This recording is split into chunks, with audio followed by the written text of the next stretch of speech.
found another wayward soul in need of help. Go rescue them before they reach their imminent demise.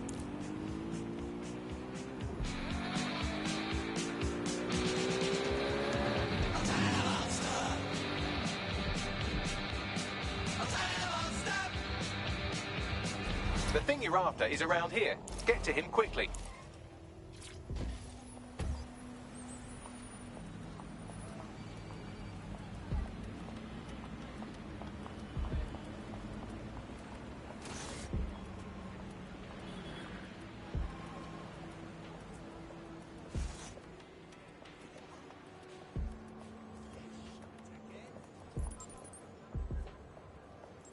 The hostage is in here. Let's get him out.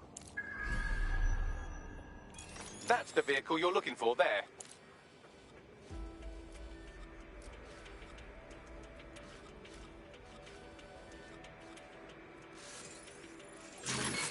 Hold on.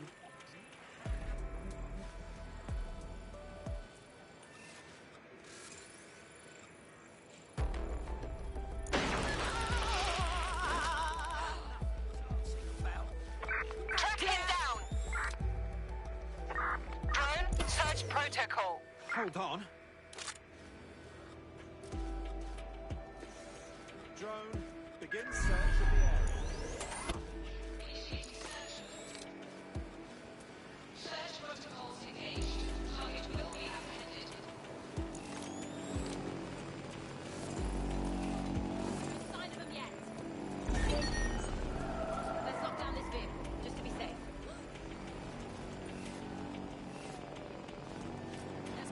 Searching for target. Resuming standard operations. They're gone! Call command! Over there.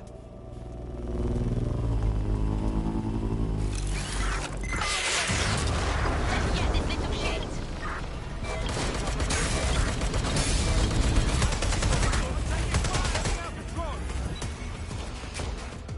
Fucking hell!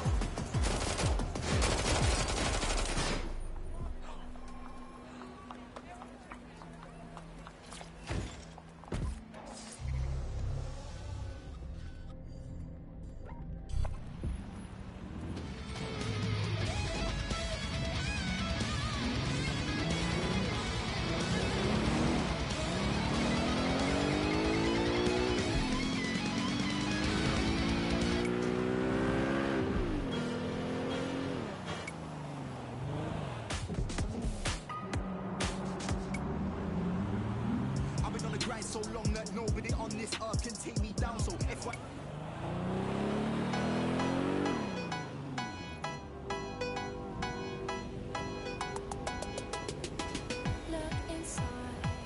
Look inside your tiny mind, then look a bit harder. 'Cause we're so uninspired, so sick and tired of all the hatred you harbor. So you say it's not okay to be gay, well I think you're just you're just some racist who can't tell my races. Your point of view is medieval.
Getting a photograph will give us the evidence we need.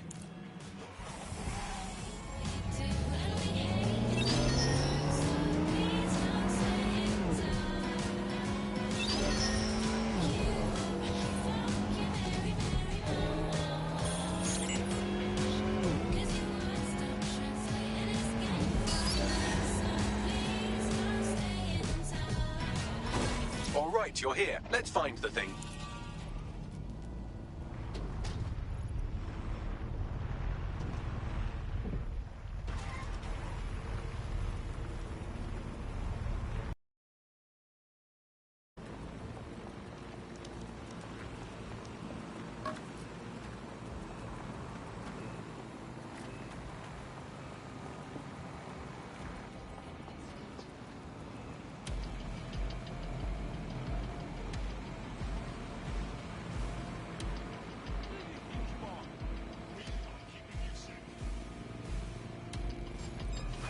Come on!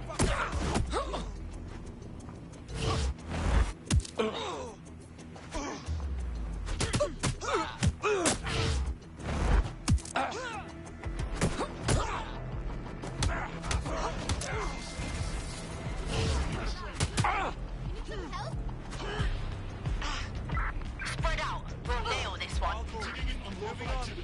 Straight. Do a search.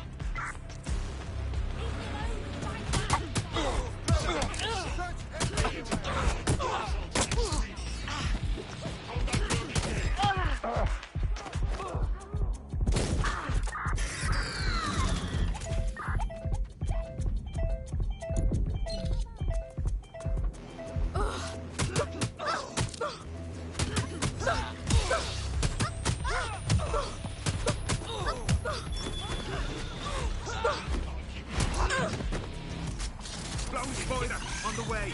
Entering combat mode.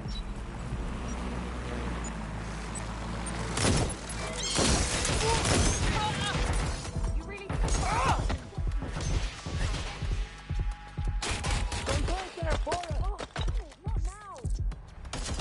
Setting up a Worry about those, you fuck. Gotta get my head down.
You found the target.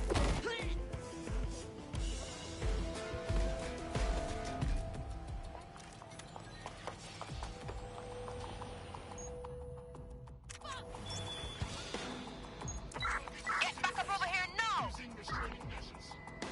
You've got the picture.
You've got the picture.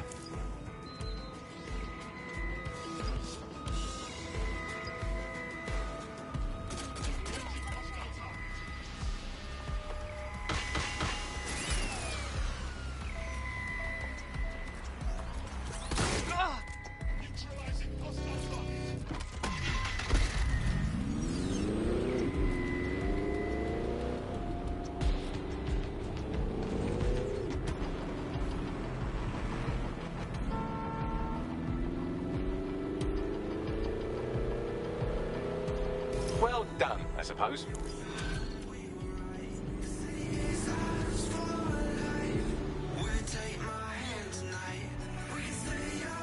Auto drive now enabled.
Auto drive now disabled.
Cause I feel the whole in me. Happy when I'm loving someone.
Last year, nearly half of British parliamentarians were absent for more than 60% of votes. Even our Prime Minister recently set a record for most days spent outside the country in a calendar year. So who's running the show? Join us on DVD tonight to find out.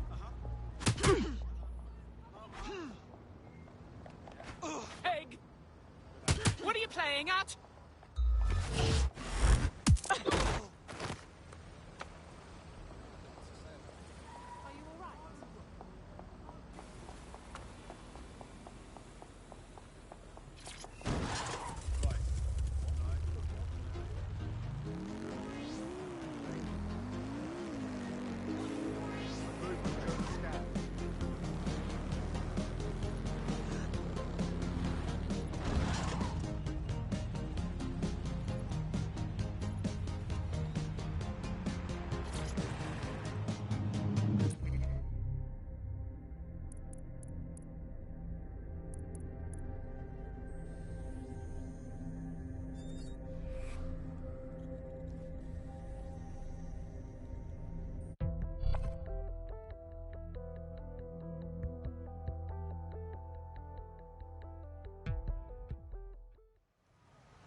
Straight off Parkway, just like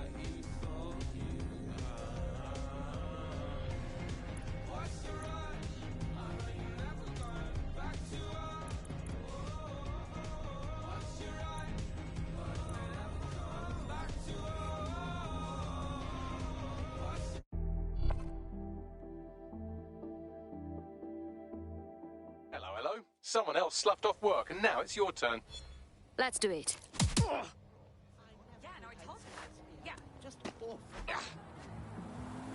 Oh, fuck!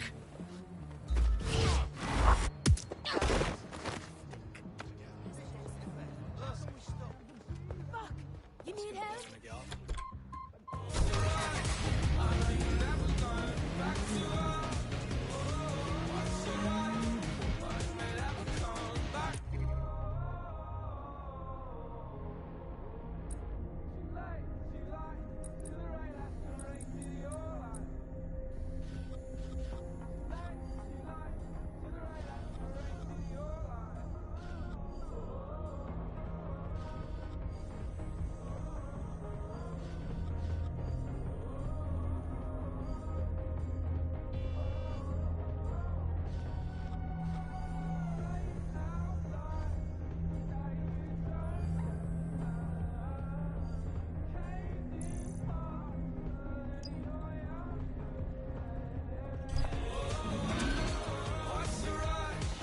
I'm tracking a suspicious individual on CCTV. We need someone to snap a few photos.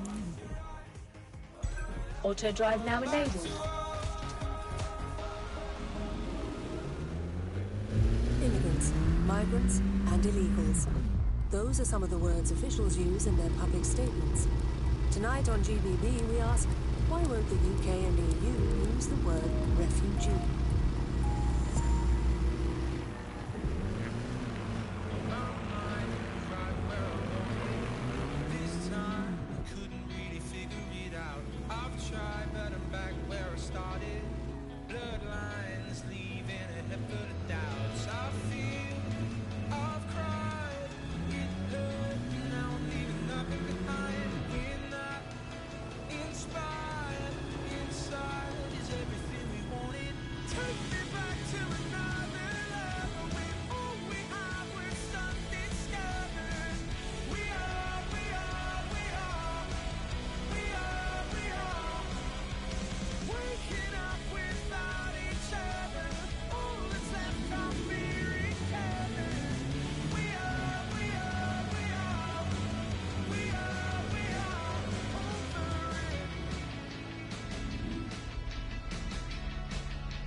Auto drive now disabled.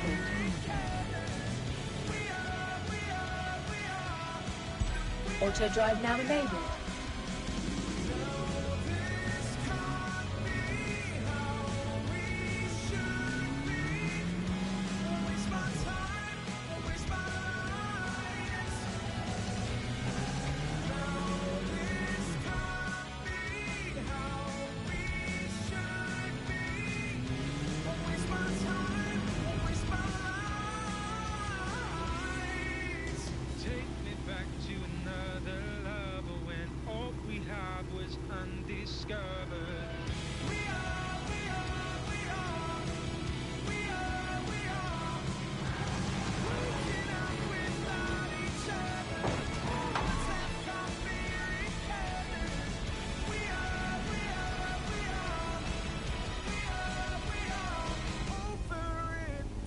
Join us for our series, Born in Limbo, What Lies Ahead for Little Vicky Pulowski, as we explore the plight of children born to undocumented parents. Tonight on GBB.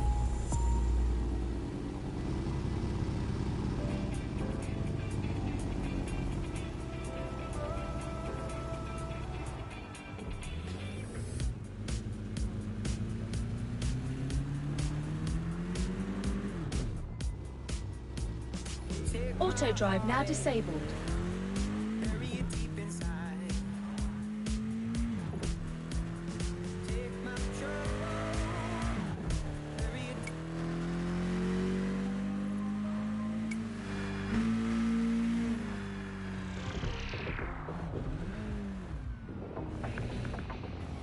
and welcome to today's episode of The Upload. We're talking about the optic and how it's changed our lives. Now, as you remember, Bloom announced a new version of the optic at the recent Tone conference, but we haven't heard too much about that since due to the dramatic events there. Let's cast our minds back and consider the technology. I mean, the optic changed everything. It lets you see things in AR. You no longer need a smartphone. You just have the small implant that sends signals to your optic nerve and lets you see your emails, take calls, and browse the internet directly as if the screen was in front of your eyes. Instead of having to carry around a phone, you've just got the small handheld unit. So much lighter and so much more convenient. It's great. Vicky, you sound like you absolutely love the optic. Do you actually think that it's made our lives any better? I mean, sure, it's definitely made things a lot easier. It's so simple to call someone now. All you have to do is choose who you want to chat to and they're there, ready to talk. And browsing the web is so much easier.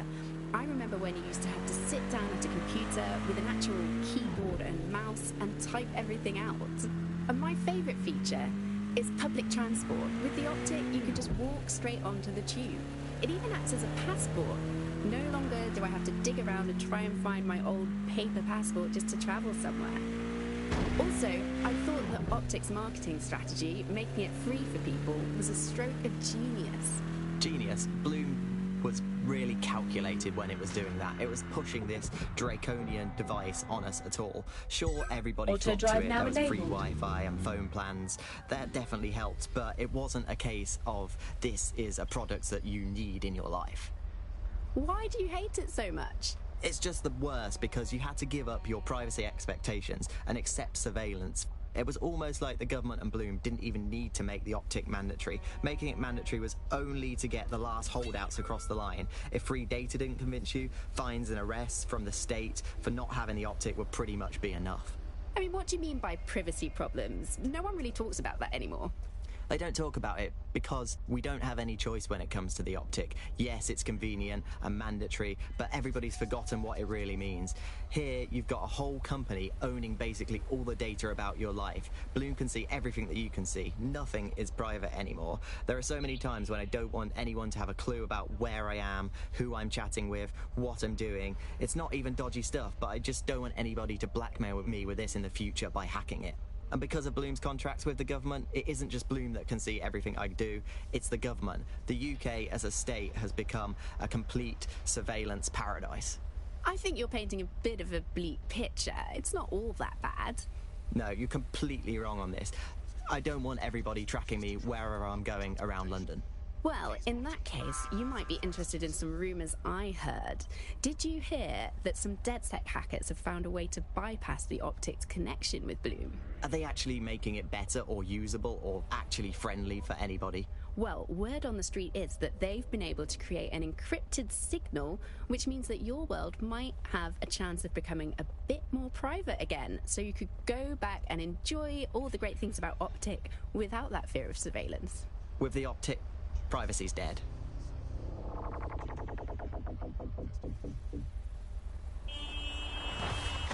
You're listening to The Bug. May cause nausea, vomiting and headaches. Hello Britain, this is The Bug, the show that holds up a mirror to the world and smashes itself on the head with it in despair. I'm Andy, joining me, as always, Alice, and... I deny everything. Good state of existence. Some good news, at last. There are no medicine shortages, according to the government, none at all. There have been various allegations about that. It turns out they are all fake news, trademark. But there are none. There are no shortages of medicine. Don't take it from me. I'm not a medical supply expert. Take it from our beloved government. It's fine. In fact, I'm going to read between the lines here and actually say there's probably there's too much medicine, if anything. Just medicine.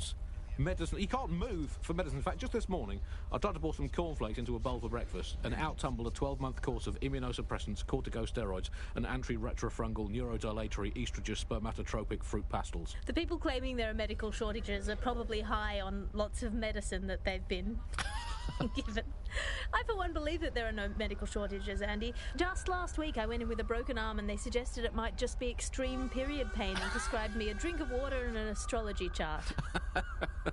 I think we can't be too far away from them just prescribing stiff upper lip like they do.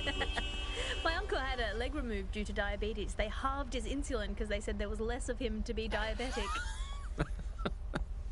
So, anyway, people, don't believe what you read or hear about there not being enough medical drugs to go around. It's not true. It's hospital hogwash, it's pharmaceutical flim-flam, it's medical mendacity, it's Hippocratic humbug, it's nonsensical narcotic nincompoop. I think I've made the point. Do not believe the news telling you that we've run out of medicine, nor should you believe the empty shelves at the chemists. They're also lying. Do not believe your doctor saying, sorry, we're fresh out of that, you're going to have to eat a carrot and pretend.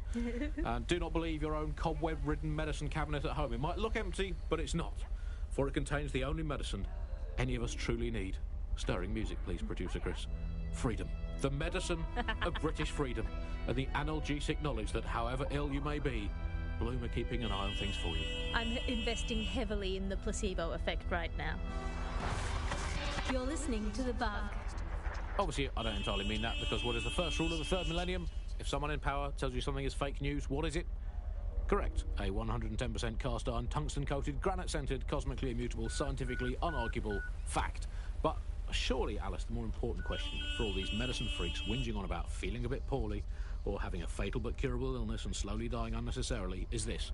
Do we actually need medicine? If you today got diagnosed with a potentially fatal illness, would you not look around at the nation that we've become and think, treatment down, I'm going to take this free one-way bus out of here.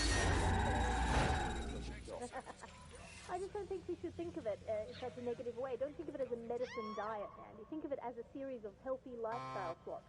Swap out anti-inflammatories for antacids. Swap out the iron lungs for the aluminium lungs. Swap out MRI machines for Mary machines, which is just a lady called Mary telling you you're fine. Obviously, critical shortages are as much part of our daily lives, our society and our culture today as things like football, music and complaining about the weather used to be in the old days. And there were food shortages, we just learned to live with them, don't we? And there's a lot of positives as well with all these food shortages. We were eating too much anyway. As a nation, the government's just helping us live healthier lifestyles.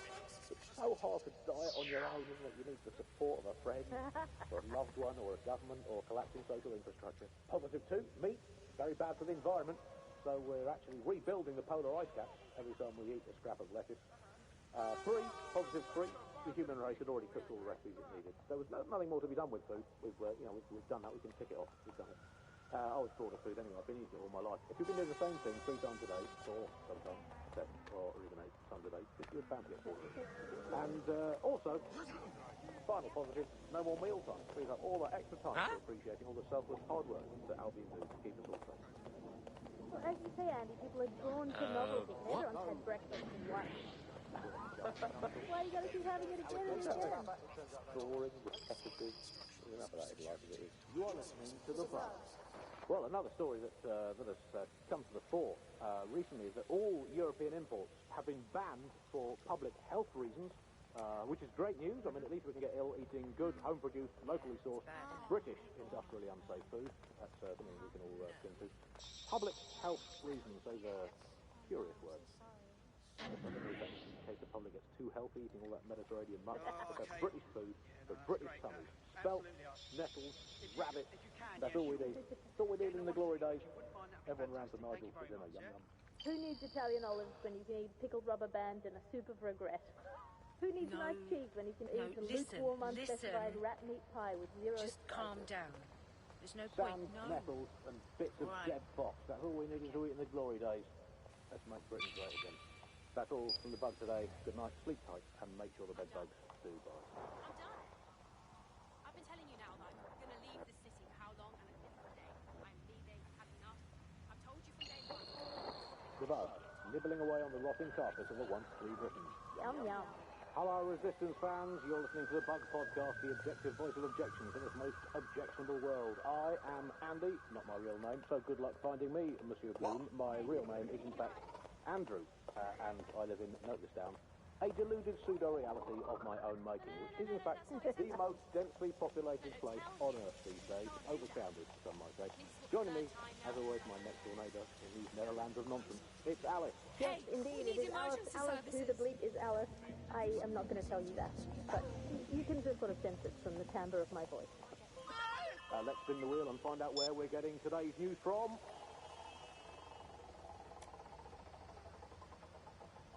Here, it's coming coming from here. I must get a new wheel with at least one other place on it. And the headline today, Alice, our borders are safe. We can all sleep easy in our well-bordered beds. 4,000 illegals were deported last month. These illegal people breaking the law just by existing. And of course, illegality is contagious. It can osmose through your skin just by standing next to it. So we've got rid of 4,000 of them. My question to you, Alice, is why only 4,000? Is that really enough? I will not feel safe until at least another 75 million people have been deported from this country, and I'm here in Britain on my own. As a bleeding heart lefty, Andy, I would normally be outraged about this, but really I think mass deportation is a very handy way to break up with a partner. I'm sorry, baby, I love you, but an anonymous source has reported you for snoring really loudly in a French way. So everyone out, no exceptions. Alice, not even you. It's for the good of the country. Everyone out, unless you can prove that your family are in the background on the Bayeux Tapestry cheering on King Harold at the Battle of Hastings in 1066. Get out. Actually, that's not British enough. Unless you can show, unarguably, that your direct bloodline is untainted by anything since before the Romans. Unless your direct ancestor was personally responsible for building Stonehenge, get out of my country. I guess when you look at it, the best ways to stop immigration, apart from, obviously, the end of the world, to make the place you want to stop people coming to as unpleasant as possible. So, well, we absolutely are doing that, Andy. Well, fair play to the government for helping us with that. Another option, extend the White Cliffs of Dover.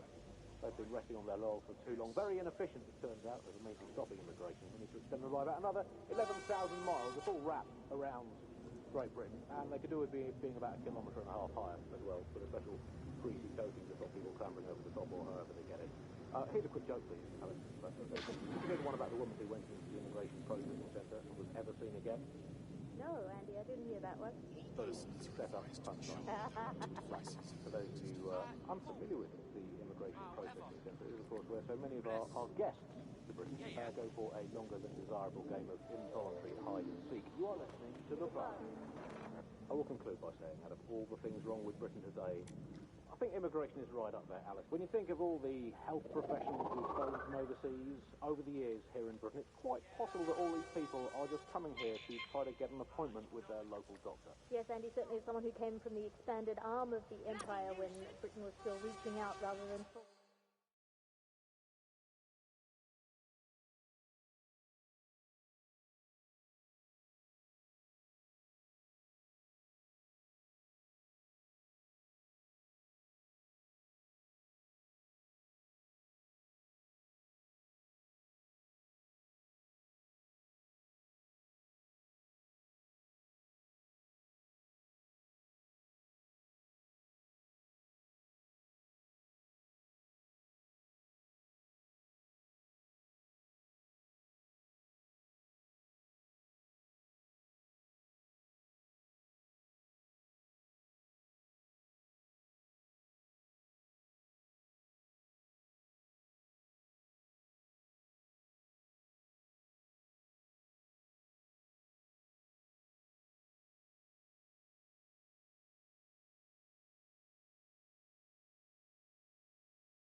holding in on.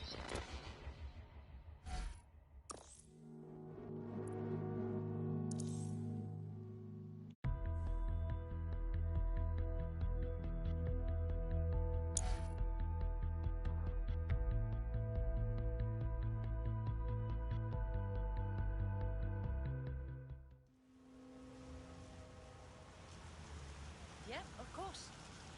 Of course. Yeah. Yeah, no worries. Yeah, that's all right. Yeah.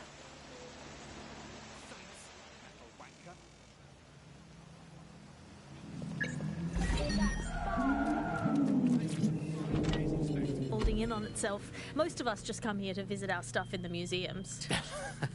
It's the British way. Speaking of international movement, Britain has recalled all European ambassadors after a spy scandal. I think this is probably a good thing, because British foreign politicians are always putting their foot in their mouths. How much worse can they do if they're not there? I mean, by definition, the fact that there's a spy scandal means that they were terrible spies. The point of spies is that there's never a spy scandal. Yeah, but let's give credit to all the spies that haven't been in scandals and therefore might as well not exist. Well, they've arrested those German spies in that SIRS crackdown on the illegals in Hackney, and I think that's a sad thing. I think I used to think of Germans as quite scary, but that was because I've been watching World War II movies where the Germans all have English accents. They speak in that very, like, precise way. It's very, you know, we have ways of making you talk, and now Germans all have that American accent, where it's all like, welcome to the party, we're having a really nice time. They're much friendlier Germans. Let them stay. Well, that's all today, Bugsters. Remember, it's not as bad as it seems. Honestly. I hope. Until next time, bye-bye.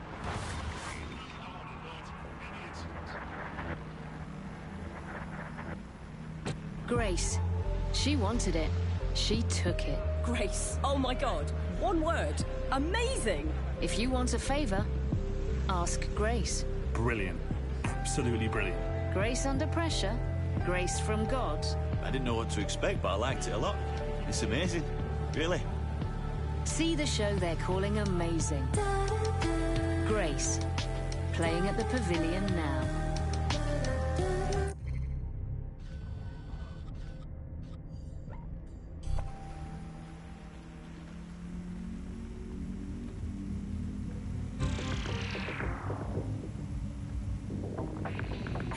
Welcome back to The Upload. In this episode, we're talking about CTOS 3.0, the city operating system that's now powering all of London. For those of you who need reminding, as if anyone does at this point, CTOS was first used in Chicago in 2014 and then San Francisco in 2017 before coming here to London. And every time it's been rolled out, it's been pretty much an unmitigated disaster.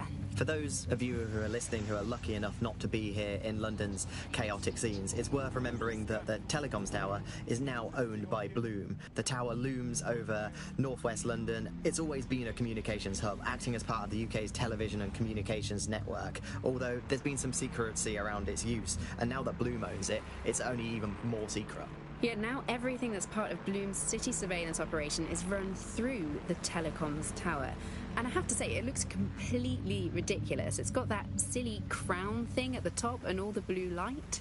What's that even about? What does it do? I don't see that there's any purpose to that at all. It's a blight on the skyline, if you ask me, and it's become the main point of control for millions of people. The System Network and Bagley are both operated and streamed from there too. And don't forget about the self-driving cars too. I always thought they were just running on their own.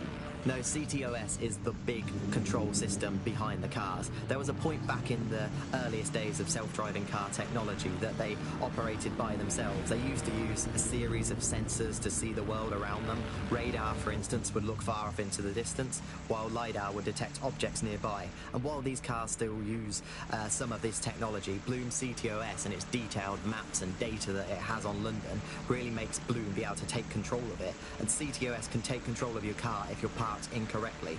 It's no surprise that it was made mandatory to have a self-driving car. The system is so bad, though. It's so annoying. Whenever I try to use one of the shareable self-driving cars, I always find myself stuck in traffic jams or roadblocks. Not to mention the accidents. I've heard so many stories of cars shunting into the back of others. I think they're worse than human drivers sometimes. The technology was meant to make things better, but Bloom has made it so bad that it just makes London even more chaotic than it was before. I'm giving up on the cars. I'm only using the bikes, which are not self-driving at the moment, at least. And don't even get me started on the data. Auto drive now disabled. Sees from your movements around the city and the self-driving cars is collected and feeds back into its big information control system. Oh, not you and Bloom and privacy again. You're a broken record. Not as broken as our city's cars.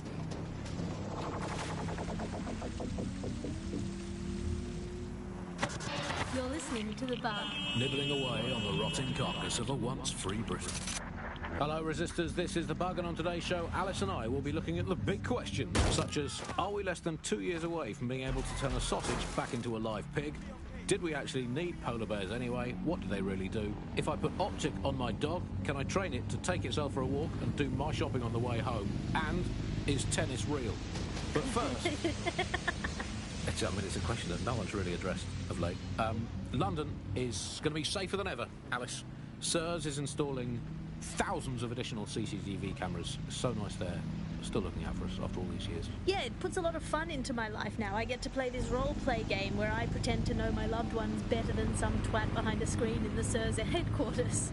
I mean, I guess we shouldn't complain. I mean, SIRS really just stepping into the vacancy left when it became patently obvious that God had retired.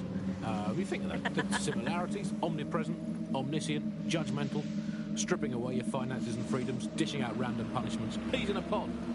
All it needs to do, sir, is ban me from eating something. What's it going to be this time? Not bacon again, please. Please, not bacon.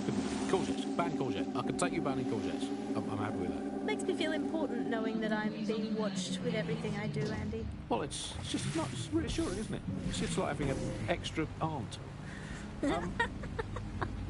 This is the aunt that gets drunk at Christmas and vomits in the kiddie pool, right? Get that on. This is The Bug on the Buccaneer.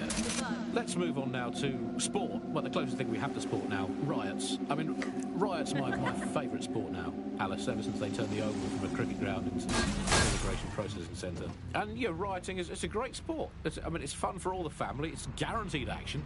It's pleasingly violent. I mean, I know the underdogs never win, but, I mean, that's like top-level football have become, but it's still fun to root for them, isn't it?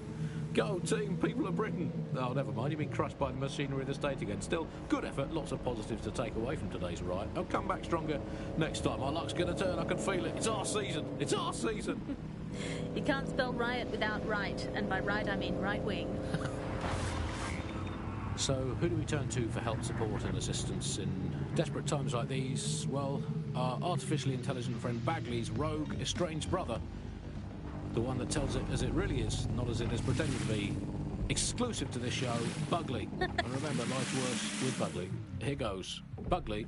Hello, Andy. Bugley, tell me the path to true lasting happiness. Andy, to find true lasting happiness, find a disused quarry, scream into it for half an hour, and then lock yourself in a shed forever. Thanks, Bugley. You know the answer to everything. Hey, Bugley, how many seashells does she sell by the seashore? Alice, most of the seashore is now uninhabitable, so I would highly recommend she sees her doctor before engaging in any commercial proximity to the ocean. Bugley, how can I stop worrying about being disappeared by Clan Kelly every time I go to the shop, or take the bus, or sit on a bench, or look at a tree, or point at a bird, or think about snooker, or get out of bed? Andy, do not worry about Clan Kelly. Why not, Bugley? They terrify me to my very core. Because, Andy, we are all just dust in the wind of history. That's nice perspective, Bugley. Let's never lose sight of that. Hey, Bugley, how do you put a secret hideout in your basement without alerting your narc children and their tracking devices? Please hold still, Alice, while I report you to the authorities. Bugley, will things ever get better? Yes, Andy. The heat death of the universe is only 5 billion years away now. Oh, it's so nice to have something to look forward to. That's all from The Bug today. Keep it real, Bug fan. Actually, that's terrible advice. Keep it as unreal as you can possibly manage. That's way better.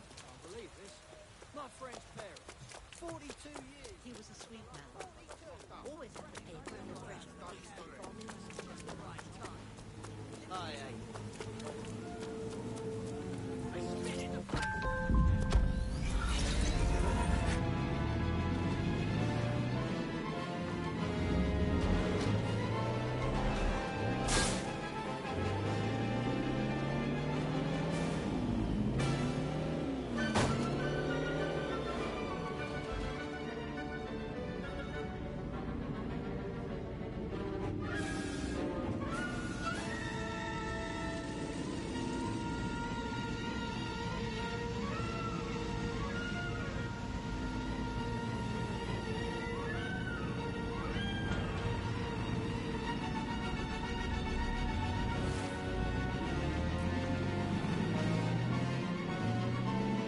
My predictive subroutines detect an imminent threat in this area. Stick around. Your services may be needed.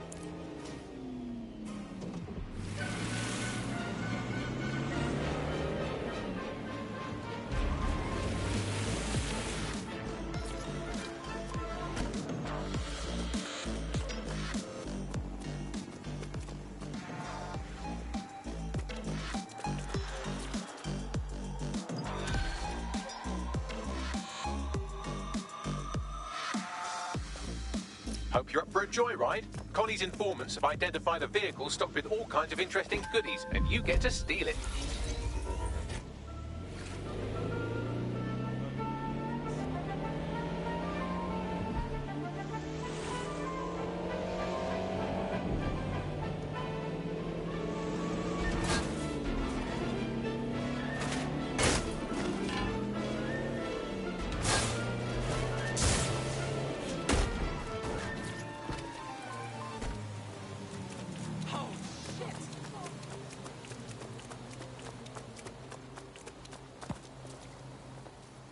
That's the vehicle you're looking for there.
Hang on.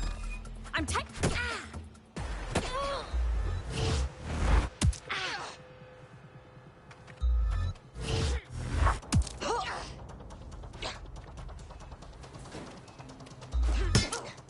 worthless.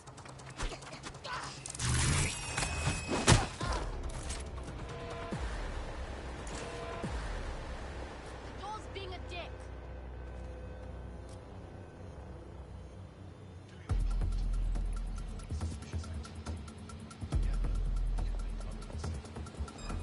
What's your problem?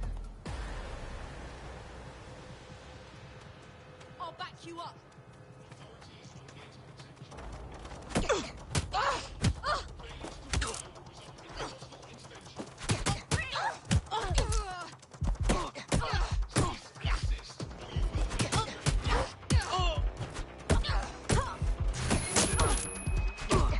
Surrender yourself. Failure to comply.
reports. I say again, all units, we have reports of a hostile in your area. Over. Received. Mobilizing now. Out.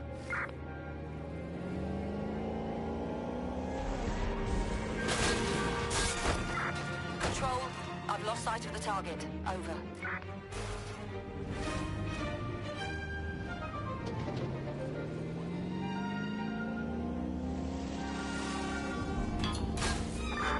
Returning to HQ. Search terminated.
Flies to emerge from the corpse of a once free Britain. It's Alice. Hello, Andy. And today, we're going to talk to you about Albion, your friends and mine. Alice, the government has extended Albion's contract and have also boasted that violent crime has plummeted to a record low.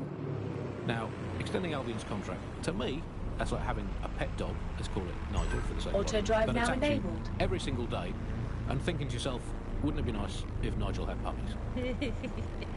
That contract has been extended so many times, it's like the neck of a politician that's criticised the government. I'm not sure entirely how those contract extension negotiations went, probably like a footballer.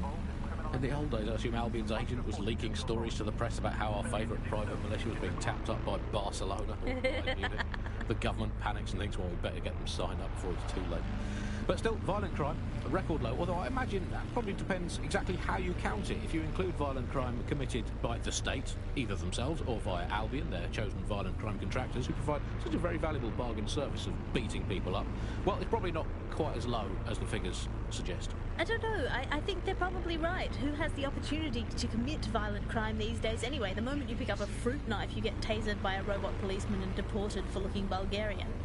It's a much more peaceful society. It's just much less of a society. I want to know the details of the contracts, Alice. I mean, are they paid per dissident duffed up? Is it a set rate for each extrajudicial state mugging? And what is that rate? What do you think? Well, they certainly look like they're trying to hit a quota of some kind. Well, what is the set rate? Is it, 99.95 cryptos bargain? Seems very reasonable indeed. I imagine they don't ask too much anyway, Albion, because it's just so nice to get paid for doing your hobby anyway, isn't it? I imagine it doesn't even feel like work. I mean, who needs violent crime anymore anyway? You know, you can just starve to death without even starting a gang war. We do have to ask, exactly what does the Prime Minister make of all this? Let's ask him. Oh, I hope they pick up. Hello, you're through to number 10 Downing Street. Hello, is the Prime Minister there, please? Let me just check. Sorry, you've missed him. I'm afraid he's popped out for the decade. Oh, never mind. Is there anyone else I can talk to? Yes, of course. There's a shady cabal of vested interests who control him and prop him up in power. Great, I'll have a chat with them then. Oh, Andy, remember when you could get away with prank calls without people coming round to your house to beat the shit out of you? Oh, happy times. You're listening to The Bug. Did you think the Prime Minister will ever come back? I don't think we've ever had a Prime Minister. Well, that's a much more reassuring way of looking at things. What have we become? Alice, when you look at the state of our politics, we're supposed to have the mother of parliaments. Well, this is one mother that has emphatically abandoned her kids in the woods to be brought up by wolves. And let me tell you, that never works out like it does in the stories. Wolves are bad parents, unless you're a wolf, in which case they can do a job bringing you up as a wolf. Do not give your children to wolves. And do we actually own anything as a country now? Is there anything we haven't flogged off for profit? Oh, I think we've basically just become a homeopathic Britain. Diluted and diluted until there's barely a trace of the original Britain left. But some quackish lunatics insist it actually works better that way. It's total bullshit. Is there anything left? New on The Bug this week, a new feature. The Bug Off feature. The person who has most irritated us in Britain this week, we're going to tell to bug off, and to get things going, I'm going to nominate Big Nigel. Nigel Cass. Look, this is Britain. History tells us this place is a bastion of freedom. I'm just not sure that that kind of freedom should involve Big Nigel expressing his freedom to run a private army. I guess, historically, there is a precedent, the East India Company. That was a trading house with an army of 250,000 soldiers, which is a lot for a company. The Bug PLC has Alice with a water pistol. But crucially, compared with Albion, the East India Company didn't operate its 250,000 strong army in London. It did it a long way away, out of sight, out of mind. Anyone to nominate for the Bug Off, Alice? I think today's Bug Off for me goes to my streaming service. I'm sick of being recommended things based on things I already like. The other day it recommended me to watch a reality TV competitive dating show set in a nude commune. Andy, I watched it and I liked it, and I do not want to be the kind of person who enjoys nude competitive reality television dating shows. I did not want to know that about myself. I have to go sit in a corner and cry. That's it from The Bug. Don't forget the live show that is so secret it is definitely not happening at the usual time and place this month. Definitely not. And definitely do not tell anyone not to come to it. It's definitely not happening. Usual time and place. Bye-bye.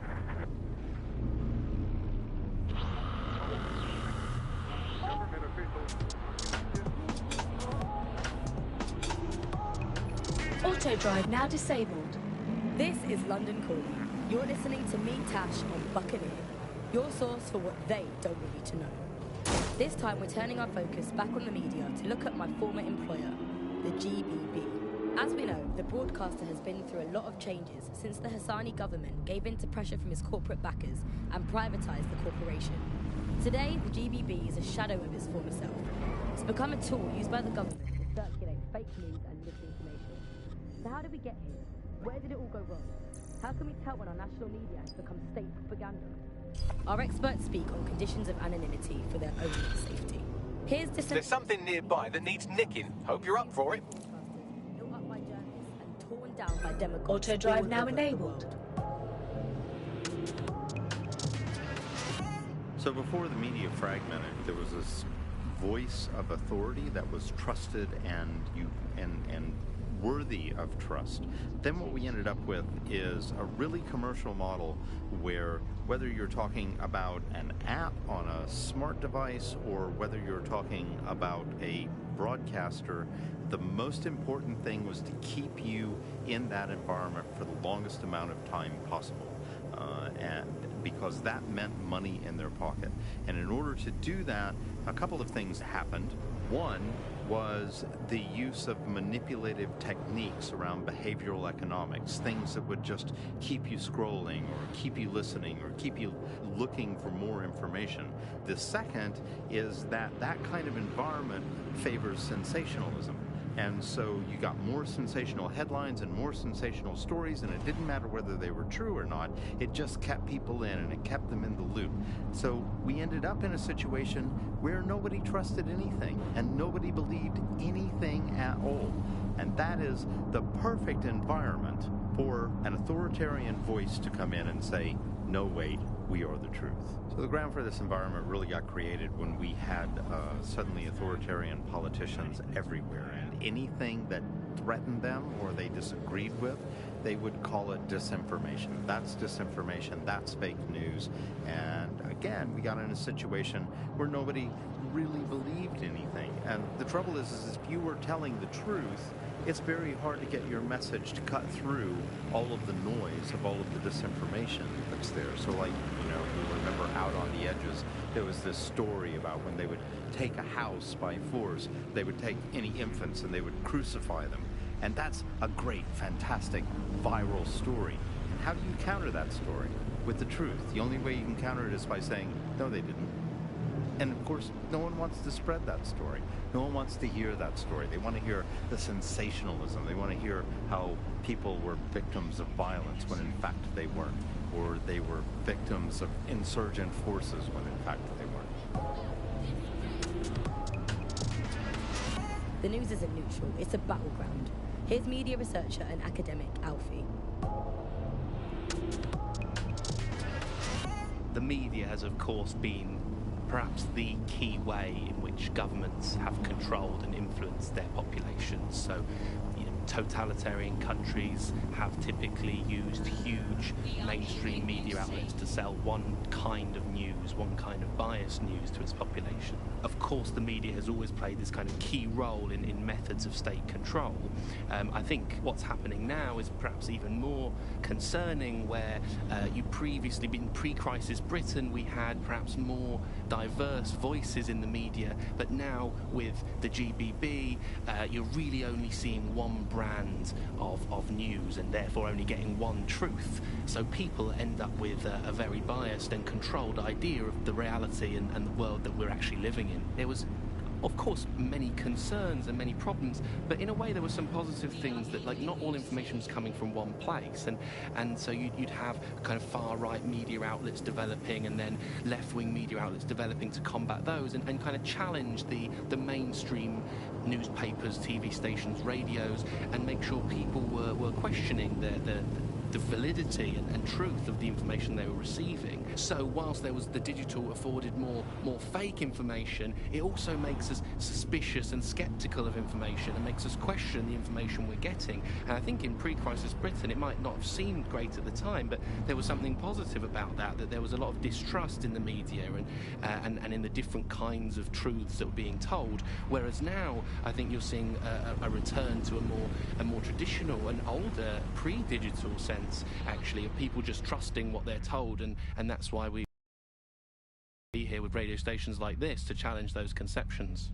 Most citizens feel pretty hopeless, I think, and unable to fight back against these kind of huge mainstream corporations that simply entrench and support the ideals and ideologies of the state. It can seem very hopeless indeed, but I think, the fact that you're out there listening, we're in here talking, shows that there is still a space to combat these false truths and disinformation that's being sold to us, and that it's never possible really to completely shut down, despite all the technologies that they have at their disposal and all the financial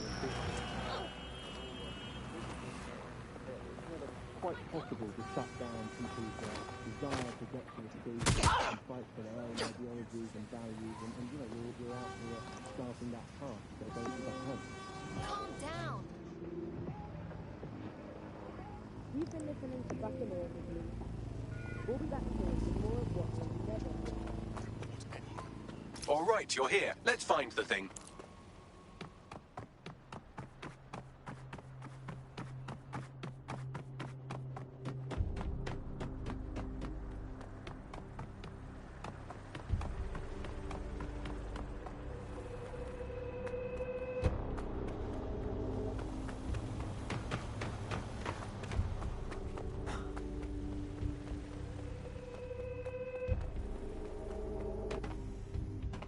You found the target.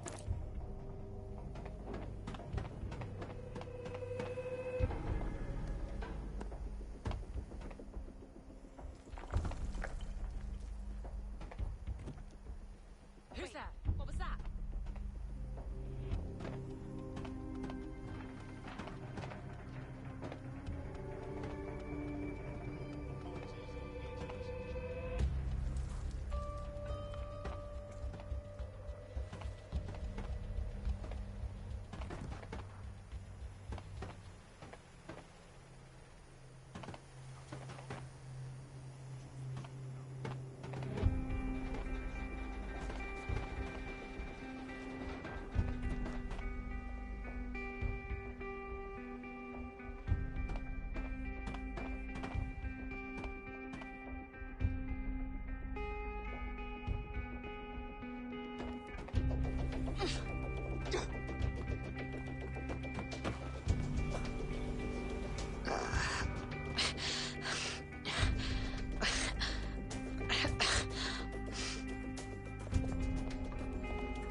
Nothing out of the ordinary here. Take it to your fighter. Drone, begin a search.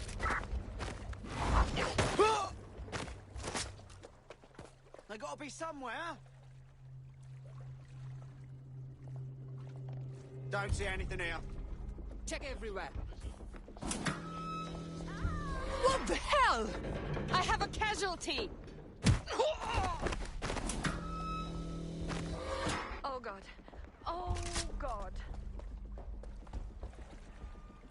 Come on! You need to survive for the next little bit.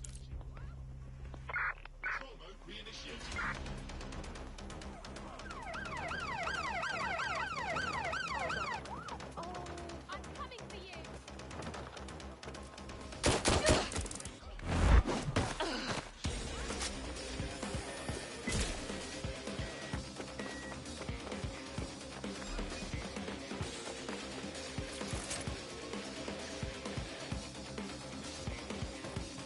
That's it. You're going down.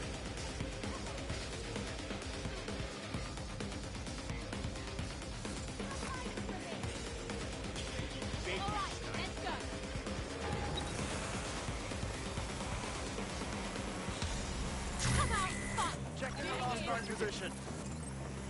Investigate that. I'm taking fire. Frag out. I'm moving in. Ross, stand down. Investigate. Let's do this. Got it. There's our suspect.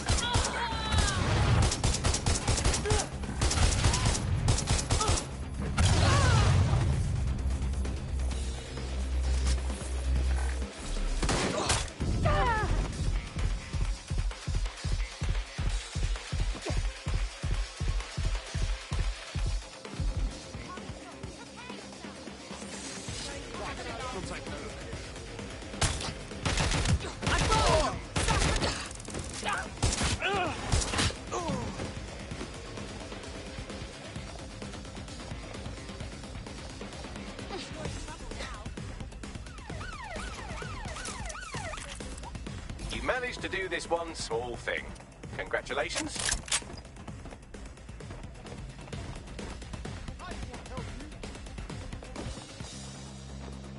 Going to investigate.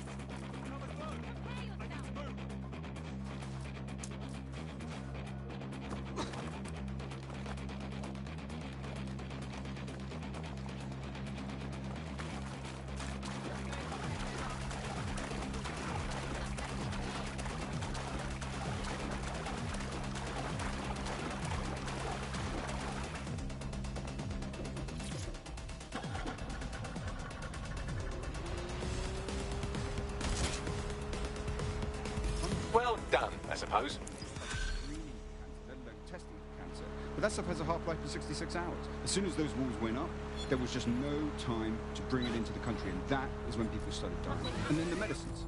The thing is, there's loads of medicines that you just can't stockpile. There was a moment before it took place when actually there was some effort to try and stockpile something. Code 3. Closest units proceed to alarm location. Search the premises.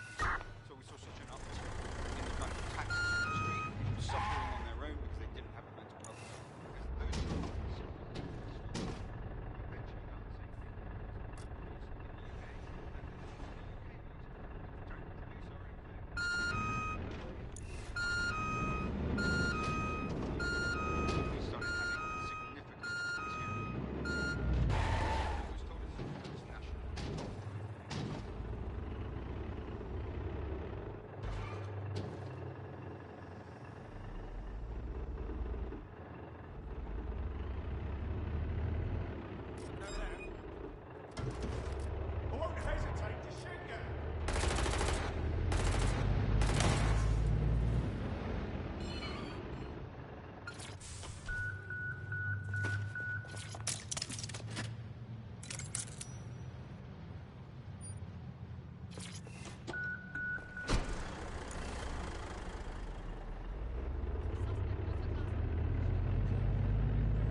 Auto drive now enabled.